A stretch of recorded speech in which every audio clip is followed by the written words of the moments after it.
गरुड़ पुराण के रहस्य, एपिसोड 19। मोक्ष का रहस्य, जन्म और मृत्यु के चक्र से मुक्ति क्या है। मनुष्य जन्म लेता है, जीवन जीता है और एक दिन मृत्यु को प्राप्त होता है। फिर धार्मिक दर्शन में कहा जाता है कि आत्मा एक नए शरीर की यात्रा कर सकती है। लेकिन क्या यह यात्रा हमेशा चलती रहती है?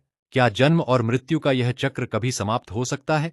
क्या कोई ऐसी अवस्था है जहां आत्मा को फिर जन्म लेने की आवश्यकता नहीं रहती? और सबसे बड़ा सवाल यह है कि जिसे सनातन दर्शन में मोक्ष कहा गया है, वह वास्तव में क्या है? क्या मोक्ष केवल मृत्यु के बाद मिलने वाली कोई अवस्था है, या फिर मोक्ष का संबंध हमारे वर्तमान जीवन, हमारे कर्म, हमारी इच्छाओं और हमारे भीतर की चेतना से भी है? गरुड़ पुराण और हिंदू दर्शन की विभिन्न परंपराओं में मोक्ष को अत्यंत गहरा आध्यात्मिक विषय माना गया है।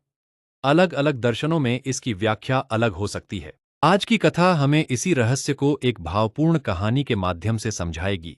नमस्कार भक्तों, स्वागत है आपका भक्ति धुन में। चलिए गरुड़ पुराण के रहस्यों की इस आध्यात्मिक यात्रा को आगे बढ़ाते हैं। गरुड़ का प्रश्न। गरुड़ ने भगवान विष्णु से पूछा, प्रभु, आपने मुझे कर्म और पुनर्जन्म के बारे में बताया। आपने बताया कि धार्मिक दर्शन में कर्म और जन्म के बीच संबंध माना गया है। लेकिन अगर जन्म और मृत्यु का यह चक्र चलता रहता है, तो इसका अंतिम उद्देश्य क्या है? क्या आत्मा इस चक्र से कभी मुक्त हो सकती है? भगवान विष्णु ने कहा, गरुड़, यही प्रश्न मनुष्य को बाहरी संसार से भीतर की यात्रा की ओर ले जाता है। जब मनुष्य यह पूछना शुरू करता है कि मैं कौन हूं, मेरा वास्तविक उद्देश्य क्या है और मुझे किस सत्य की खोज करनी चाहिए, तब उसकी आध्यात्मिक यात्रा गहरी होने लगती है। एक राजा की कहानी। भगवान विष्णु ने गरुड़ को एक कथा सुनाई। बहुत समय पहले एक राज्य में राजा विराज रहता था। वह शक्तिशाली राजा था। उसके पास विशाल महल था। उसके पास धन, सेना और प्रतिष्ठा सब कुछ था। उसकी प्रजा उसे सम्मान देती थी। लेकिन राजा के मन में हमेशा एक बेचैनी रहती थी। वह जितना प्राप्त करता, उतना ही अधिक चाहता। उसे लगता था कि यदि उसके पास और अधिक धन होगा तो उसे पूर्ण सुख मिल जाएगा। लेकिन धन बढ़ता गया और बेचैनी भी बढ़ती गई। इच्छा का अंत नहीं। राजा ने अपने मंत्री से कहा, मेरे पास इतना कुछ है, फिर भी मुझे शांति क्यों नहीं मिलती?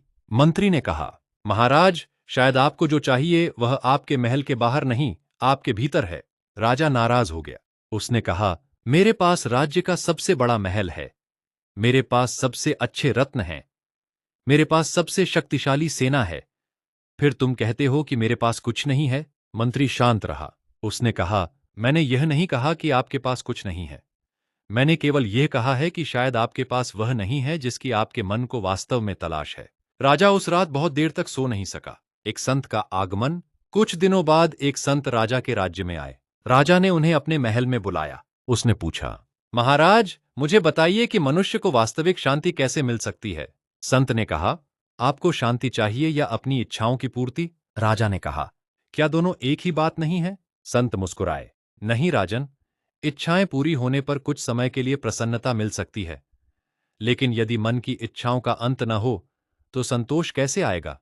राजा चुप हो गया। संत का पहला प्रश्न। संत ने राजा से पूछा, आपके पास कितना धन है? राजा ने कहा, इतना कि मेरे कई पीढ़ियों तक पर्याप्त रहेगा। संत ने पूछा, और आपको कितना चाहिए? राजा ने कहा, थोड़ा और। संत ने पूछा, वह थोड़ा और मिलने के बाद?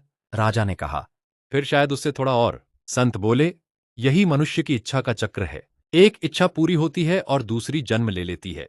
गरुड़ का प्रश्न। गरुड़ ने भगवान विष्णु से पूछा, प्रभु, क्या इच्छाएं ही पुनर्जन्म का कारण हैं? भगवान बोले, गरुड़, विभिन्न हिंदू दर्शनों में जन्म और मुक्ति को अलग अलग ढंग से समझाया गया है। कई परंपराओं में इच्छा, आसक्ति और कर्म को संसार के चक्र से जोड़ा गया है। लेकिन इसे केवल एक कारण से समझना उचित नहीं। मोक्ष का अर्थ भी केवल इच्छा खत्म कर देना नहीं है। यह आत्मज्ञान, ईश्वर की प्राप्ति, बंधनों से मुक्ति और परम सत्य की अनुभूति जैसे अलग अलग आध्यात्मिक विचारों से जुड़ा हुआ है। राजा की दूसरी परीक्षा। अगले दिन संत राजा को महल से बाहर ले गए। उन्होंने एक गरीब परिवार देखा। परिवार के पास बहुत कम साधन थे, लेकिन वे एक दूसरे के साथ खुश थे।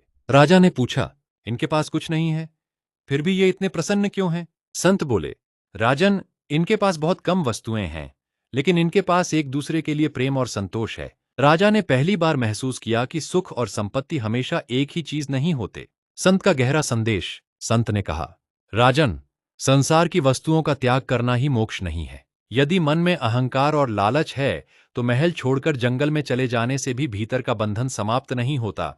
और यदि कोई व्यक्ति अपने कर्तव्य निभाते हुए सत्य, करुणा और ईश्वर स्मरण के साथ जीवन जीता है, तो उसकी आध्यात्मिक यात्रा अलग दिशा ले सकती है। राजा ध्यान से सुनता रहा। मोक्ष क्या है? गरुड़ ने भगवान विष्णु से पूछा, प्रभु, तो मोक्ष का सरल अर्थ क्या समझा जाए? भगवान बोले, मोक्ष को सरल शब्दों में केवल मृत्यु के बाद मिलने वाली किसी जगह के रूप में समझना उचित नहीं।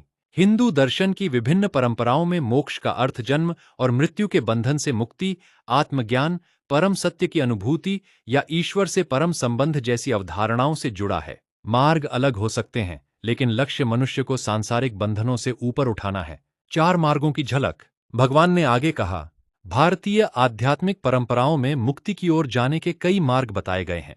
कुछ परंपराएं ज्ञान को महत्व देती हैं, कुछ भक्ति को, कुछ निस्वार्थ कर्म को, और कुछ ध्यान और योग को। इसलिए हर व्यक्ति के लिए आध्यात्मिक मार्ग एक जैसा होना आवश्यक नहीं। भक्ति का मार्ग। राजा ने संत से पूछा, क्या केवल ज्ञान से ही मोक्ष प्राप्त हो सकता है? संत ने कहा, ज्ञान महत्वपूर्ण है, लेकिन भक्ति भी मनुष्य के भीतर बहुत बड़ा परिवर्तन ला सकती है। जब मनुष्य ईश्वर के प्रति प्रेम, श्रद्धा और समर्पण विकसित करता है, तो उसका अहंकार धीरे धीरे कम हो सकता है। राजा ने पूछा, तो क्या केवल पूजा करना ही भक्ति है? संत बोले, पूजा भक्ति का एक रूप हो सकती है, लेकिन सच्ची भक्ति का प्रभाव आपके व्यवहार में भी दिखाई देना चाहिए। राजा की परीक्षा। उसी समय राज्य में अकाल पड़ गया। प्रजा परेशान थी। राजा के भंडार में बहुत अनाज था। मंत्री ने कहा, महाराज, यदि हम भंडार खोल दें तो हमारे पास कम अनाज बचेगा। राजा ने कुछ क्षण सोचा। पहले का राजा शायद अपना धन बचाता, लेकिन अब उसके भीतर बदलाव आ चुका था। उसने कहा, राज्य का धन केवल राजा के सुख के लिए नहीं है। भंडार खोल दिए जाएं। गरीब परिवारों में भोजन पहुंचाया गया। निस्वार्थ कर्म। राजा ने देखा कि प्रजा के चेहरों पर राहत आ गई। उस रात उसे पहली बार ऐसा सुख मिला जो किसी रत्न या महल से नहीं मिला था। उसने संत से कहा, आज मुझे समझ आया कि दूसरों की सहायता करने से मन को ऐसी शांति क्यों मिलती है। संत ने कहा, क्योंकि उस क्षण आपका ध्यान केवल अपने ऊपर नहीं था, अहंकार का त्याग। संत ने राजा से कहा, राजन, मोक्ष की यात्रा में एक बड़ा बंधन अहंकार भी माना गया है। मैं सबसे बड़ा हूं, मेरे पास सबसे अधिक है, सब कुछ मेरे कारण है। यह भावना मनुष्य को भीतर से बांध सकती है। राजा ने पूछा, तो क्या मुझे राजा होने का अहंकार छोड़ देना चाहिए? संत बोले, राजा होना मत छोड़िए, अपने कर्तव्य निभाइए, लेकिन यह मत भूलिए कि पद स्थायी नहीं है। आपके जाने के बाद भी राज्य चलता रहेगा। राजा ने सिर झुका दिया। मृत्यु का स्मरण। एक दिन संत राजा को नदी के किनारे ले गए। उन्होंने कहा, राजन, इस नदी को देखिए, यह लगातार बह रही है। कोई बूंद अपने लिए नदी को रोक नहीं सकती। जीवन भी इसी प्रकार आगे बढ़ता है। मनुष्य जितना अधिक किसी चीज को हमेशा के लिए पकड़कर रखना चाहता है, उतना ही अधिक दुखी हो सकता है। वैराग्य का अर्थ संसार से भागना नहीं, बल्कि संसार में रहते हुए आसक्ति को समझना भी हो सकता है। राजा की अंतिम समझ। राजा ने कहा, अब मैं समझ रहा हूं कि मेरे पास जो कुछ है वह हमेशा मेरे साथ नहीं रहेगा। मेरा शरीर भी स्थायी नहीं, मेरा पद भी स्थायी नहीं, मेरा धन भी स्थायी नहीं, तो फिर मुझे किस बात पर गर्व करना चाहिए? संत ने कहा, गर्व नहीं, कृतज्ञता रखिए। जो मिला है उसका सही उपयोग कीजिए और अपने भीतर उस सत्य की खोज कीजिए जो बाहरी वस्तुओं से परे है। गरुड़ का प्रश्न। गरुड़ ने पूछा, प्रभु, क्या मोक्ष केवल संतों और साधुओं के लिए है? भगवान विष्णु बोले, नहीं गरुड़, आध्यात्मिक मुक्ति की अवधारणा किसी एक जीवन शैली तक सीमित नहीं मानी जाती। गृहस्थ भी अपने कर्तव्यों को ईमानदारी से निभाते हुए भक्ति, ज्ञान, सेवा और आत्मचिंतन की ओर बढ़ सकता है। महत्वपूर्ण यह है कि मनुष्य अपने कर्म और जीवन को किस भावना से जीता है। एक साधारण माता। भगवान ने एक और उदाहरण दिया। एक गांव में एक माता अपने परिवार की देखभाल करती थी। उसके पास कोई बड़ा आश्रम नहीं था, वह कोई प्रसिद्ध संत नहीं थी, लेकिन वह रोज सुबह ईश्वर का स्मरण करती, अपने परिवार के लिए भोजन बनाती, बच्चों को अच्छे संस्कार देती, जरूरतमंद पड़ोसी की सहायता करती और रात को सोने से पहले ईश्वर को धन्यवाद देती। एक दिन उसके बेटे ने पूछा, माँ, आप इतना सब क्यों करती हैं? उसने कहा, बेटा, मेरा जीवन ही मेरी साधना है। यही बात राजा ने भी सीखी। राजा ने उस माता की कथा सुनी तो उसने कहा, तो साधना केवल मंदिर या जंगल में नहीं। संत बोले, साधना जीवन के हर कर्म में हो सकती है, यदि उसमें जागरूकता और सही भावना हो। राजा ने अपने जीवन को उसी दृष्टि से देखना शुरू किया। मृत्यु के समय। बहुत वर्षों बाद राजा वृद्ध हुआ। उसने अपना राज्य अपने उत्तराधिकारी को सौंप दिया। अब उसके पास पहले जैसा अधिकार नहीं था, लेकिन उसके मन में पहले जैसी बेचैनी भी नहीं थी। उसने अपने अंतिम दिनों में ईश्वर का स्मरण किया। उसने कहा, प्रभु, मैंने जीवन में बहुत कुछ पाने की कोशिश की। अब समझ आया कि वास्तविक शांति बाहर की वस्तुओं में नहीं, भीतर की यात्रा में खोजनी चाहिए। भगवान विष्णु का संदेश। भगवान विष्णु ने गरुड़ से कहा, गरुड़, यही मोक्ष की यात्रा का एक सुंदर संदेश है। मनुष्य अपने कर्तव्यों से भागकर नहीं, उन्हें समझकर भी आध्यात्मिक मार्ग पर आगे बढ़ सकता है। वह कर्म करे, लेकिन कर्म के अहंकार में न डूबे। वह धन कमाए, लेकिन धन का दास न बने। वह परिवार से प्रेम करे, लेकिन प्रेम को स्वामित्व न समझे। वह संसार में रहे, लेकिन संसार को अपना अंतिम सत्य न समझे।